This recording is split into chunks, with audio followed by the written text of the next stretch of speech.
Bonsoir, mesdames et messieurs. Voici vos nouvelles de fin de soirée. Coup de théâtre. Le chef du Parti humoriste du Québec, Laurent Paquin, se retire de la scène politique québécoise. Après moins d'un an, c'est donc déjà la fin pour lui et son parti. On se souviendra que l'année dernière, lors d'un gala Juste pour rire, M. Paquin se lançait officiellement en politique.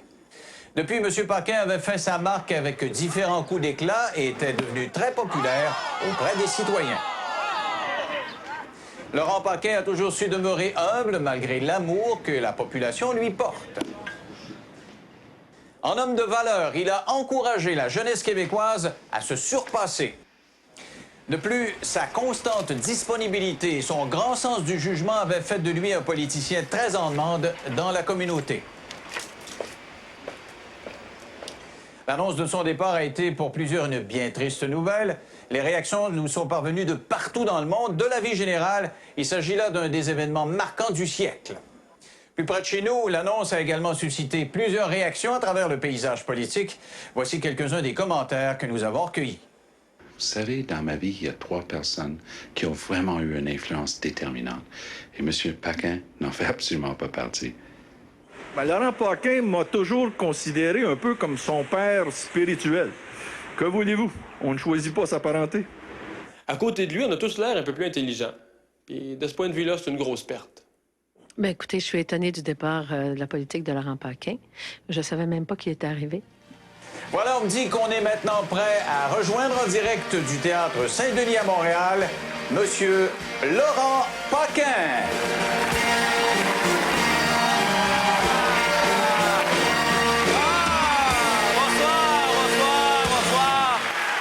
Bonsoir, bonsoir. Ah, bonsoir. Mesdames, Messieurs, bienvenue au festival Juste pour rire. Bienvenue, merci d'être là, tout le monde. Merci infiniment de vous être déplacés. Merci d'être venu assister à cette soirée d'adieu. Eh oui, je me retire de la vie politique. Ouais. J'ai compris bien des choses cette année. J'ai compris que c'était un métier qui était très difficile. J'ai compris que je n'étais pas fait pour ça. Qu'est-ce que vous voulez? J'ai compris que je n'étais pas à l'aise là-dedans. Non, mais qu'est-ce que tu veux? Alors, c'est pas fait pour moi. J'ai réalisé une affaire aussi, c'est qu'on est très dur avec nos politiciens. Hein? J'ai beaucoup plus de respect pour les politiciens maintenant que j'ai exercé le métier. Je peux rien que vous dire ça, moi. C'est vrai, hein? On est tout le temps sur le dos des politiciens, tout le temps. Puis pourtant, je veux dire, ils sont pas pires que vous puis moi, là. Je veux dire, ils sont comme nous autres, tu sais. Nous autres, on fait ce qu'on peut avec ce qu'on a. Ah ben, eux autres, c'est pareil. Ils font ce qu'ils peuvent avec ce qu'on a. Ah. Tu sais, il faut penser à eux autres un peu. Tu sais, on accuse les politiciens de toutes les calamités, mais y en a-tu bien gros dans la salle qui serait game d'aller embrasser 400 vieilles dans un foyer? Hein? Des bébés pleins de bave. J'en ai un, puis je m'écoeure, moi. Tu sais, il y en a qui disent que nos ministres sont pas compétents ou intelligents. Ben oui, mais là, tu t'attendais à quoi? S'ils étaient vraiment compétents, penses-tu qu'ils seraient ministres? Voyons donc. Faut se mettre à leur place un peu, c'est tout. Tu sais, mais mettez-vous à la place là, de Belinda Stronach, là. Hein, tu sais, elle avait quitté le Parti conservateur parce qu'évidemment, il n'y avait aucune chance de gagner. Puis elle, qu'est-ce que tu veux? Bon, elle voulait une job de ministre. Elle s'en va au Parti libéral. Puis les conservateurs gagnent, finalement. Pensez-vous que ça a été facile pour elle, ça? Tu sais, c'est comme d'apprendre que ton ex, que tu viens de crisser là, gagne à 6,49. Pas facile, là.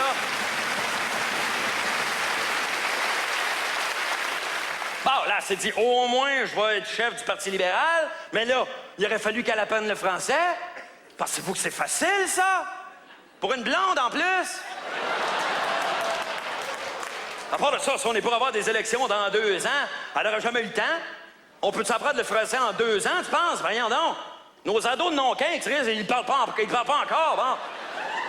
Quand je le fous pas, cette joke-là est excellente.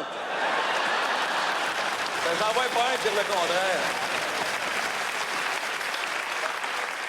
Moi, j'aurais une suggestion pour le Parti libéral. Si vous cherchez une blonde cute comme chef de parti, tu sais, qui n'a pas beaucoup de valeur morale. Carla Homolka? Je crois pas. Ça ferait toujours bien juste un autre criminel au Parti libéral.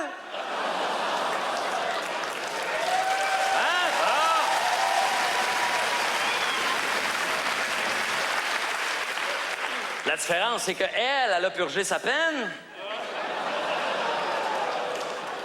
Puis elle parle français, elle. Non, mais faut se mettre à leur place. On fait des jokes, mais mettez-vous à leur place. T'sais, mettez-vous, comment elle s'appelle la candidate là, dans le bout de Québec, là, conservateur, là? Werner, Madame Werner. Elle pensait jamais gagner, elle. Voyons donc, pensez-y.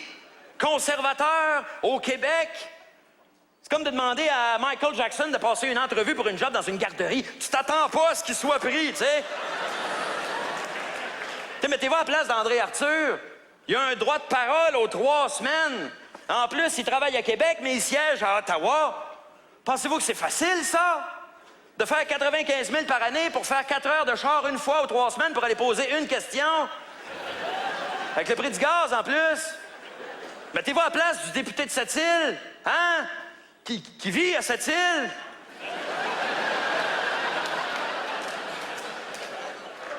Mettez-vous à la place de Stephen Harper. Premier ministre, pas de charisme, pas d'expérience, minoritaire en plus. C'est comme d'arriver au bâton avec 2 prises contre toi. C'est comme de jouer au basketball, mais mesurer 4 pieds 8. C'est comme être chanteuse, mais pas de talent. Non, ça c'est vrai, ça marche quand même. En tout cas. Non, ben, tu sais, les gens sont rough des fois. Tu sais, à un moment donné, je prenais un taxi, puis je ne sais pas de quoi on parlait, mais à un moment donné, le chauffeur de taxi, il dit « Ah! Harper, là, son projet de loi, il peut bien se le fourrer dans le cul. » Hey, wow! Bravo! Hey, ça, c'est beau. Ça, c'est de la belle attitude, ça. Ça, c'est cheap, ça. Et dire de se mettre quelque chose là en sachant très bien qu'il n'y a plus de place.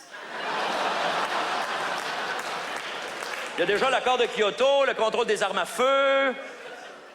Puis les journalistes sont toujours sur le dos des politiciens, hein, tout le temps, pour les coincer, essayer de les prendre en défaut. Hein, une question niaiseuse à part de ça. Monsieur le ministre, comment ça se passe dans les urgences? Comment tu veux qu'il le sache? Il se fait soigner dans le privé, lui. Les gens pensent pas à ça. Ça, c'est comme les artistes. Tu sais, les artistes qui profitent des galas comme la Disque pour aller blaster la ministre de la Culture. Tu sais, elle est dans la salle, elle vient s'amuser, comme tout le monde, tu sais, passer une belle soirée. Elle arrive, puis bang! Elle se fait rentrer dedans. « Ah, la culture va mal, la culture va mal. » Penses-tu que ça l'intéresse, ça? En passant, les artistes, là, peut-être un message pour vous autres. Il n'y a pas juste la culture dans la vie. Hein? Il y a la santé, les routes, l'économie. Puis regardez ce qu'ils ont fait avec la santé, les routes puis l'économie. Voulez-vous vraiment qu'ils s'occupent de culture?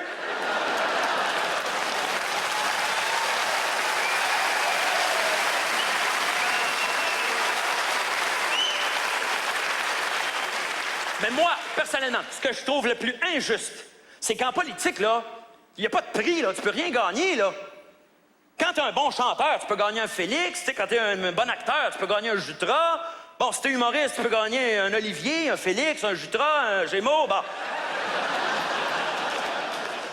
Et quand t'es politicien, oublie ça, t'es fait, là. Tu gagneras rien, là. À la limite, si t'es vraiment bon, ils vont te donner une rue. Qu'est-ce que tu veux faire avec ça? Après ça, ils vont entendre que tu meurs pour te la donner. C'est fun, ça, c'est bien le fun, ça, c'est brillant, ça. Non. C'est aujourd'hui qu'il faut reconnaître le travail de ces gens-là, nos politiciens comme Jean Charest. Oui, OK, je sais très bien ce que vous pensez. Mais on n'a pas de raison de chialer, OK? Si t'es pas un étudiant ou une famille à faible revenu ou un écologiste ou une travailleuse en garderie, un usager de la route ou du transport en commun, un professeur ou un employé de la santé ou un client d'Hydro-Québec, t'as pas de raison d'être insatisfait du gouvernement Charest, là.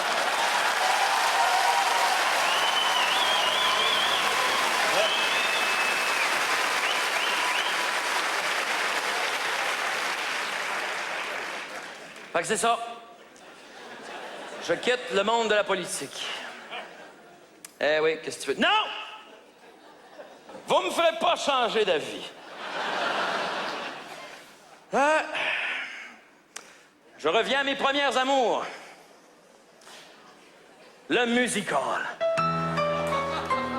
Quand j'étais petit, j'étais plutôt insignifiant. Je n'avais rien à dire. Opportuniste, un tantinet, enfin, le candidat parfait. Oui, mais... Pas besoin d'être politicien pour être insipide et crétin. Toutes ces qualités seront toujours dans le